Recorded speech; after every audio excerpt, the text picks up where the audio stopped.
finding general consensus at the United Nations before imposing a no-fly zone to stop him.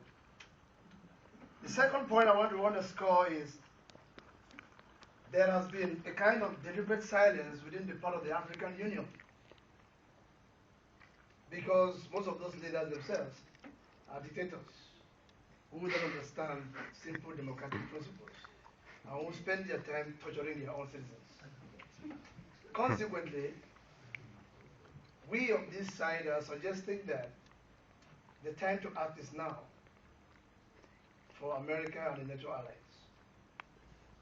The third point is based on the refugee crisis Ghaddafi is creating deep within the African continent and the European Union. He has abrogated the contract he signed with the European Union to stop immigration flow from North Africa to Europe. And consequently, the 5 million Libyans who are fleeing from Tripoli, from Benghazi to Malta, will obviously end in Europe, and basically they will transform themselves into homegrown terrorists, terrorizing our beautiful cities in the Western world.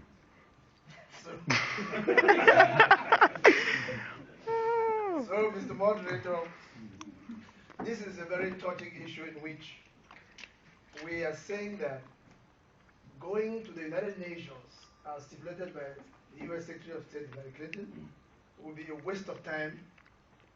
I think the world has seen the horror. It's time for us to act. I'll be back. Thank you very much.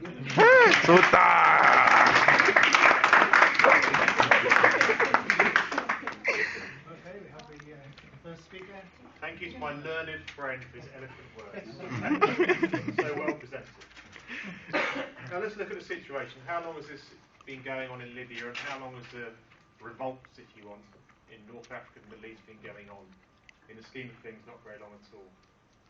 Let's look at somewhere else in Africa. Let's talk about Zimbabwe, an issue close to my heart. How long has a despot been in charge there, terrorising and killing his own people? And what have we done about that? Apart from some ineffective sanctions, absolutely nothing. So how hypocritical now is it for us to turn around and say we want to impose a no-fly zone on a country that is dealing with its own internal issues? And if you look at the news, most people are saying we do not want the West involved, we do not want America involved, we do not want Britain involved. This is a Libyan issue to be decided by Libyan people. What right does the Western world, or NATO, and UN, and whatever guise it's going to be, have to come and impose a no-fly zone on this country? You'll also see that pilots from Libyan Air Force have defected to Malta, have purposefully bombed areas where there is no population because they don't agree with the strategy that's being imposed on them. Do we have actual evidence of destruction of life by Air Force pilots from Libya? I haven't seen any. Playing into the hands of Al-Qaeda and its affiliated groups, are we going to create another Afghanistan here? Are we going to have images broadcast across the international press of dead, mutilated bodies, of dead, mutilated children, animals, and everything else? And this done by Western pilots, where there couldn't be any better recruiting video for Mr. Bin Laden and his friends, could there? We already have our problems with radicalisation in the UK and other countries in the West, and this would be fantastic news for them. And it would bring a flow of new recruits to their training centres all around the world, and perhaps would even create a whole new training centre, a whole new country that's going to be opened up for radicalisation. Slightly down Africa, you've got the situation of Somalia. Is it that different? Is it intertribal warfare? Are we trying to impose a no-fly zone there? Well, look at that has in turn led to radicalisation in that country and Al-Shabaab. For once, the USA has actually taken the right view and not jumped in with both feet. They said, this is a matter for the United Nations. Yes, it is. Is it a matter for the African Union?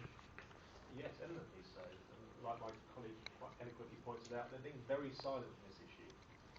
And perhaps they need to look closer to home before they start interfering, and that's their concern. In summary, ladies and gentlemen, I'm going to say this. Libya, in the current climate, needs to deal with the problems internally. It is not right, it's not proportionate, it's not expeditious, it's not legal for the West, in the guise of NATO, United Nations, or anyone else, to start imposing sanctions on, or a no-fly zone on this country, because of the reasons I've highlighted. I fear that by doing so, we'll be a recipe for disaster and would in turn lead to increased conflict and increased problems for generations to come.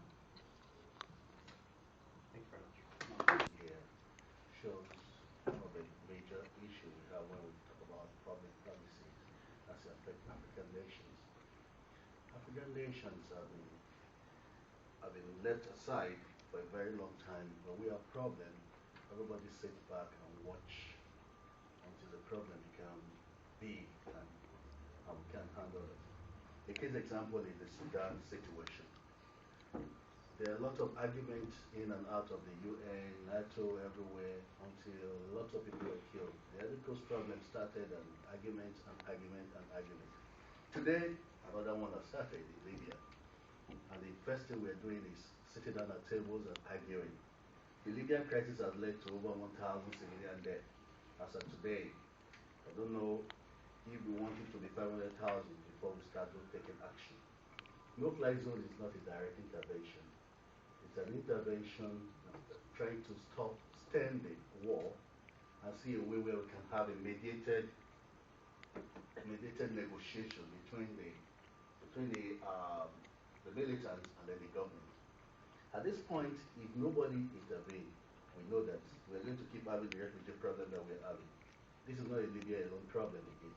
It has become an all African problem. If 5 million people should leave a country and move to a neighboring country, all the neighboring African countries around are going to suffer economically and politically. And we know the incidents of criminality in the Arab world. Beg to use that term. That we're growing a lot of Al-Qaeda people already. If you allow those people to run with their guns into my country, I don't think I'll be able to sleep again. And I'm saying Ghaddafi decided to use military force on civilians. Is that right? For government to use force. We know that government use force to perpetuate themselves in power. But is it right to just go out with tanks and bomb innocent people just because people say you should get from government?